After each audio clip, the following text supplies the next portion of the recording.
هەر لا درێژەی یاریەکانی خوڵیناوی کوردستان و لە یاریی بێزدا لەسەر یاریگای فەرماندەیی یانی نەورۆز بە 2 گۆڵ بەرامبەر بە گۆڵێک شکستی بە پێشمەرگەی سلێمانیە ناو دێربی پارێزگای سلێمانی لێبردەوە.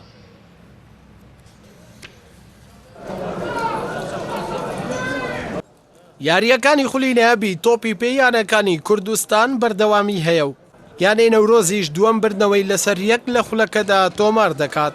لەم یانەی یەکێک لە یاریەکانی هەفتەی پێنجەمی خولەکەون لە ڕکابەریەکانی کۆمەڵی دووەمدا پێشمەرگەی سلێمانی لە یاریگای خۆی بە ئامادەبوونی هاندەرێکی زۆر میوانداری نەورۆزی بەرەکسووری هاوشاری کرد.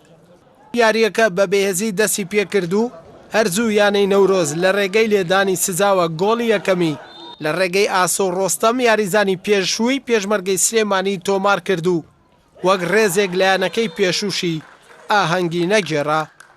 دوای ئەو گۆڵە یانەی خاوەن یاریگا بە تەواوی دەستی بەسەر یاریەکەدا گرت و بەهۆی فشارەکانی یاریزانانی پێشمەرگەوە ئیبراهیم عابد بە لێدانی سزا گۆڵی بەرامبەری یاریەکەی لە خولەکی 36دا تۆمار کردەوە. سەرەڕای لە دەستدانی چەندین هێرشی مەترسیدار، بەڵام ئەم تایمە بە گۆڵێک بۆ هەردوو لە کۆتایی هات. تایمی دووەمی یاریەکە جارێکی تر بەهێزی بەخۆیەوە بینی، بە جۆرێک چەندین هێرشی مەترسیدار کرا سەر گۆڵ یەکتری بە تایبەتی لەلایەن یانەی میوانەوە. سەرکەوتوش بوون لە گۆڕینی ئەنجامەکە لە خولەکی 67 لە ڕێگەی ئاسۆ ڕۆستەمەوە کە بە لێدانی سەر تۆماری کرد. یانەی پێشمەرگەی سلێمانی هەوڵی زۆریدا بۆ یەکسانکردنەوەی ئەنجامەکە، بەڵام هەوڵەکانی هیچ گۆڵێکی لێ بەرهەم نەهات.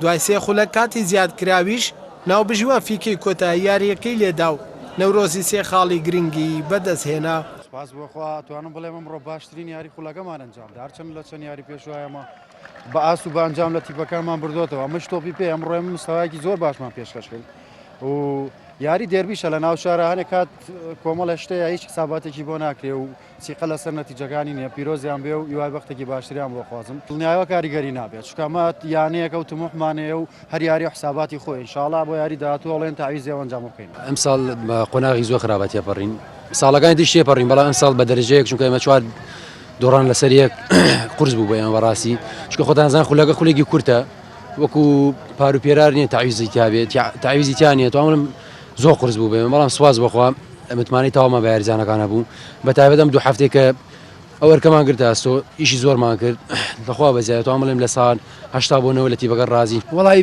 هەموو شتێک هیچ نییە تۆم بە مسۆگەری قسەی لێگەی هەمووی ساحەکەی ئەو 90 دقیقە یاری تیاگەی ئەرگەکان بە باشی جێبەجێ کرد. لەخوا بەزیایە توان بڵێم یاریزانەکان درکیان بەوە کردووە کە لە بارودۆخی خراپە. دوای شکستەکەیان لە یاریگای خۆی پێشمەرگەی سلێمانی خاوەنی 8 خاڵە و دابەزیە پلەی چوارەمی کۆمەڵەکەی و نەورۆزیش بە 6 خاڵ بە شێوەیەکی کاتی لە پلەی هەشتەمدا مایەوە. ئەردەڵا محەممەد، کەناڵی پەیام، سلێمانی.